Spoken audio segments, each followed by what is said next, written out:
Assalamualaikum warahmatullahi wabarakatuh. Welcome back to CISP Channel Sharing and Learning. Salam sejahtera buat teman-teman pejuang NIP ASN P3K 2021. Selamat buat teman-teman yang sudah mengikuti tes P3K tahap yang kedua dan selamat juga buat teman-teman yang sudah lulus passing grade. Bagi teman-teman yang belum lulus PG, baik itu kategori 1, kategori 2 maupun kategori 3, tetap semangat. Jadi ternyata ini teman-teman masih banyak yang bingung ya dalam PG itu sendiri seperti apa gitu. Masih banyak yang bingung gitu, Kak, ini saya lolos atau tidak gitu dengan nilai sekian.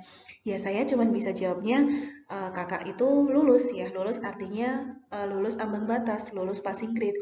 Lolos dan tidaknya itu nanti disesuaikan dengan formasinya berapa banyak yang mendaftar, itu banyak sekali kemungkinan karena kita kan tidak tahu berapa banyak yang melamar dan ya karena tidak tahu siapa saja yang melamar, berapa saja yang melamar, maka kita tidak tahu nilai dari saingan teman-teman kita. Dan satu lagi nih, untuk nilai dari tes P3K itu sendiri bisa ambil dari tahap 1 ya, antara tahap 1 dan tahap 2 itu dengan formasi yang sama. Misal nih sama-sama PGSD, itu bisa diambil nilai yang tertinggi nih teman-teman. Jadi misalkan di tahap 2 itu nilainya lebih sedikit, nah bisa ambil dari yang tahap 1 gitu. Makanya belum tentu juga nih hanya pakai nilai-nilai yang ada di tahap yang kedua gitu teman-teman. Lalu di sini saya akan sedikit mengulang lagi tentang PG itu sendiri ya, dan penghitungan teman-teman itu lulus PG-nya, lalu urutan nanti untuk yang diambil di formasi tertingginya itu seperti apa. Dan buat teman-teman yang sudah lulus maupun belum lulus PG gitu, bagaimana sih jika tidak lolos tes P3K tahap yang kedua? Simak sampai akhir.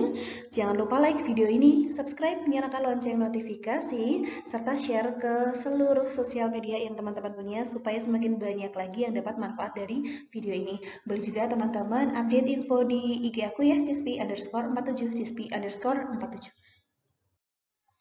Nah, ini teman-teman, sebenarnya nih, teman-teman kalau sudah baca baik-baik, sudah baca dengan jeli ya, apa ya, benar-benar poin per poin, dari mulai yang pertama itu Permen-Pan RB nomor 28 tahun 2021.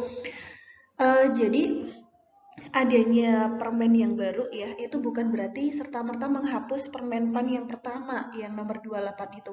Nomor 28 itu tetap dipakai teman-teman, itu sebagai dasarnya. Untuk tahap yang pertama kemarin ya, itu masih dipakai dan teman-teman silakan pelajari, lalu ditambahkan dengan adanya afirmasi yang baru gitu teman-teman. Lalu ada kategori 1, kategori 2 dan juga kategori 3.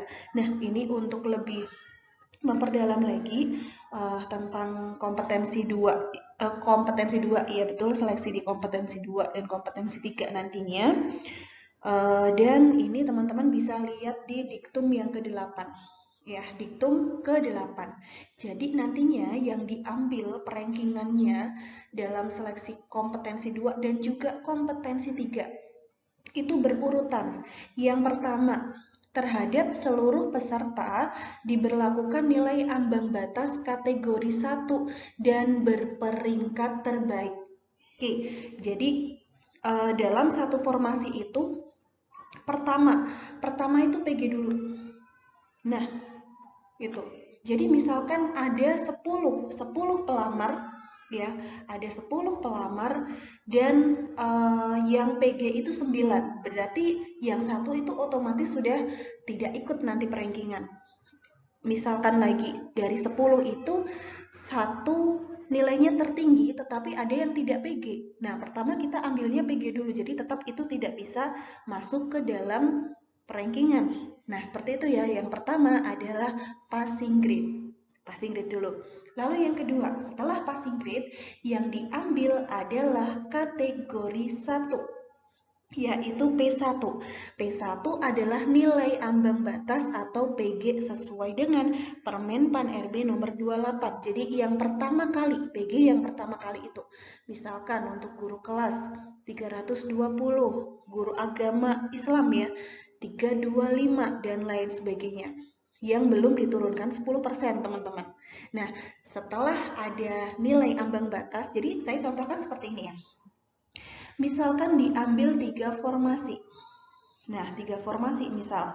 Lalu di situ ada 10 pelamar. Nah, ada gimana nih? Maaf. Nah, dengan 3 formasi dan ada 10 pelamar, itu lalu dari 10 pelamar itu yang PG nih teman-teman, yang PG itu ada 9. Nah, yang PG ada 9, artinya 9 ini yang akan ikut ke dalam perenggingan. Tuh. Lalu, yang masuk dari 9 ini ya, dari 9 ini ternyata yang masuk ke dalam kategori 1, yang masuk ke dalam kategori 1 itu ada 4 misal. Nah, yang masuk ke dalam kategori 1 ini ada 4 orang. Kita lanjut, dari 4 orang itu, karena yang dibutuhkan ada 3 ya, maka diambillah yang peringkat terbaik. Nah, diambillah yang peringkatnya terbaik. Jadi, dari 4 orang ini diambil 3 peringkat terbaik, nomor 1, nomor 2, dan juga nomor 3. Dengan nilai total tertinggi. Apabila ada nilai total yang sama, maka dihitung mulai dari teknis dulu, baru manasos, baru wawancara. Begitu ya. Karena di sini ada 3 formasi yang diambil dengan 4 orang ya, dengan P1, maka misal di sini sisanya ada 5 orang, itu P2 dan juga P3 itu sudah tidak bisa masuk. P2 dan P3-nya itu tidak bisa masuk. Gitu ya. Kita lanjut. Jika setelah huruf A diberlakukan masih terdapat alokasi kebutuhan yang belum terpenuhi, maka terhadap peserta yang memenuhi ketentuan diktum ke-6 diberlakukan nilai ambang batas kategori 2 dan berperingkat terbaik. Oke, diktum ke-6. Diktum ke-6 itu tentang P2 nih teman-teman. P2 itu adalah bagi yang sudah berusia minimal 50 tahun ketika mendaftar ya, ketika mendaftar SSCN pertama kali. Itu nilai teknisnya berapapun akan lolos, dianggap lolos. Dengan lulus ya, maksudnya lulus PG dengan minimal manasoswan ambang batasnya 110, lalu manasos ya, lalu wawancaranya 20. Nah, itu harus PG dulu ya manasoswannya. Oke, contoh nih di sini. Dengan masih ada 3 formasi yang diambil ya, dari 10 pelamar, masih sama nih dari 10 pelamar, jika tadi PG-nya itu ada 9 ya, yang lulus PG ada 9 orang, masih sama ya, artinya yang satu itu udah nggak masuk hitungan. Lalu di sini kategori satunya ada 2 orang misalkan. Nah, ini kategori 1 atau P1. Lalu di sini P2-nya ada 3 orang. 3 orang P2 dan ada 4 orang P3. Oke, artinya teman-teman di sini kita lihat poin A dulu ya, nilai ambang batas kategori 1 dan berperingkat terbaik dua-duanya masuk. Ya, dan karena di sini ada 3 formasi, baru ada 2 yang menempati, artinya masih ada sisa alokasi kebutuhan, masih ada sisa formasi, maka diambillah P2. Ya, diambillah P2 di sini. Misalkan ini P2 ketiga-tiganya lulus ambang batas ya, lulus PG dan berperingkat terbaik. Nah, artinya karena di sini ada 3 orang, berarti diambil 1 dengan nilai tertinggi. Berarti yang 2 itu tidak lolos dan otomatis P3-nya juga tidak lolos. Gitu. Oke ya, gitu ya teman-teman. Dan satu lagi nih contoh. Dengan 3 formasi dan 10 pelamar, PG juga, yang PG juga ada 9 misalkan. Lalu kategori 1 ini oke, misalkan sama 2 juga. Lalu di kategori 2 ini misalkan tidak ada ya. Dan di kategori 3 itu ada 7 peserta yang lolos. Lalu seperti apa penghitungannya? Nah, sama ya, yang pertama karena di sini P1 dulu, P1-nya ada 2, maka otomatis lolos dan menempati formasi.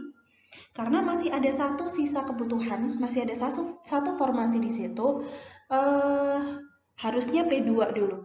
Tapi karena P2 tidak ada, maka langsung ke P3 atau kategori 3. Nah, di sini kita lihat jika setelah huruf B diberlakukan masih terdapat alokasi kebutuhan yang belum terpenuhi, maka terhadap seluruh peserta diberlakukan nilai ambang batas kategori 3 dan berpeluang terbaik. Itu peringkat terbaik ya, peringkat terbaik.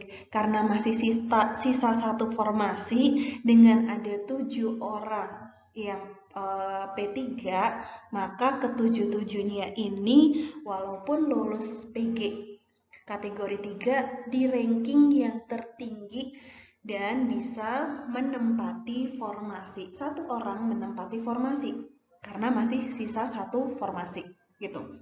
Jadi teman-teman banyak sekali kemungkinan ya, dengan banyaknya teman-teman yang menanyakan, Kak saya nilainya sekian lolos atau tidak. Sekali lagi, lolos tidaknya teman-teman saya tidak bisa jawab gitu. Kecuali kalau teman-teman tahu ada sekian formasi, sekian yang mendaftar, sekian nilainya tahap 2, sekian nilainya tahap 1, bisa kita kira-kira seperti apa gitu ya. Karena tidak tahu, jadi teman-teman kita tidak bisa memperkirakan. Kategori 3, jangan berkecil hati, bisa lolos ya, bisa saja dengan sesuai ketentuan yang tadi. Kategori 2 bisa juga lolos teman-teman. Kategori 1 tidak lolos bisa juga, itu ya. Jadi banyak sekali kemungkinan yang ada. Sekarang tinggal kita sudah berusaha, kita sudah berdoa ya. Iya sudah berusaha, sudah ikhtiar ya, tinggal kita sekarang berdoa. Semoga nilai kita itu nantinya lolos dan menempati formasi berapapun. Ya, berapapun teman-teman, karena nilai tinggi itu juga tidak bisa jadi patokan gitu. Nilai tinggi belum tentu lolos dan nilai rendah pun belum tentu tidak lolos, gitu ya. Oke. Dan bagaimana sih jika teman-teman baik yang sudah lolos PG, lulus PG, maupun yang belum lulus PG, nantinya bagaimana? Itu ya, seperti yang ada di akun Kemendikbudristek. Kita bisa lihat di sini bahwa untuk teman-teman yang belum lolos di formasi atau di tahap yang kedua kemarin, maka dapat memilih kembali formasi di seluruh wilayah Indonesia. Seleksi kompetensi 3 dapat diikuti oleh, teman-teman lihat di sini ya, seluruh wilayah Indonesia. Artinya sudah tidak seperti tahap yang kedua, di mana teman-teman bisa lintas sekolah, tetapi masih di satu kabupaten. Sekarang teman-teman bebas, mau kemana pun ini bebas ya, mau daftar kemana saja bebas. Tapi ingat, harus diingat-ingat untuk P3K itu sepertinya untuk kita mengajukan pindah itu sepertinya akan sedikit sulit atau mungkin tidak bisa karena kan kontrak ya, kontrak mengajukan pindah gitu ya. Sepertinya ya akan sulit gitu teman-teman. Jadi difikirkan dulu, misalkan mau lintas provinsi mana gitu, biar beda, apakah beda provinsi ataukah beda kabupaten gitu ya. Dan bisa diikuti oleh guru non-ASN yang mengajar di satuan pendidikan yang diselenggarakan oleh instansi daerah dan terdaftar sebagai guru di Dapodik yang tidak lulus seleksi kompetensi 2. Jadi ini ya guru honorer gitu teman-teman. B. Tenaga honorer X kategori 3 juga yang tidak lulus kompetensi 2, guru swasta juga yang tidak lulus kompetensi 2, dan lulusan PPG juga yang tidak lulus kompetensi 2. Jadi ini bisa diikuti oleh sama seperti yang di tahap kedua, tetapi yang kemarin tidak lolos. Gitu ya teman-teman. Dan buat banyak sekali yang menanyakan, Kak, bimbelnya untuk tahap 3 ikut dong gitu, karena memang banyak sekali teman-teman yang lulus dari bimbel alhamdulillah dengan nilai yang lumayan tinggi nih, walaupun di hari pertama pun itu jam pertama itu ada yang sampai nilai 400 sekian di teknis gitu ya, alhamdulillah, karena di sini kita lebih banyak untuk analisa ya teman-teman, bukan hafalan kunci jawaban. Apakah akan ada bimbel untuk tahap yang ketiga? Nah teman-teman bisa nanti simak saja di IG ya, cispi_47. Dan buat teman-teman juga yang ingin belajar soal-soal baik tahap 1 maupun tahap 2 ya, sesuai soal-soal atau sesuai kisi-kisi sih, sesuai kisi-kisi dan sesuai memang materi-materi yang muncul, teman-teman bisa pesan. Saya akan launching buku tentang ini, buku persiapan tahap yang ketiga. Oke, ditunggu saja teman-teman, pantau terus IG saya di cispi_47. Oke, sampai jumpa di video-video selanjutnya. Semoga teman-teman sukses ya, rezekinya teman-teman semuanya lulus P3K 2021. Amin amin ya robbal alamin. Sampai jumpa lagi. Salam Cispi Channel Sharing and Learning. Wassalamualaikum warahmatullahi wabarakatuh.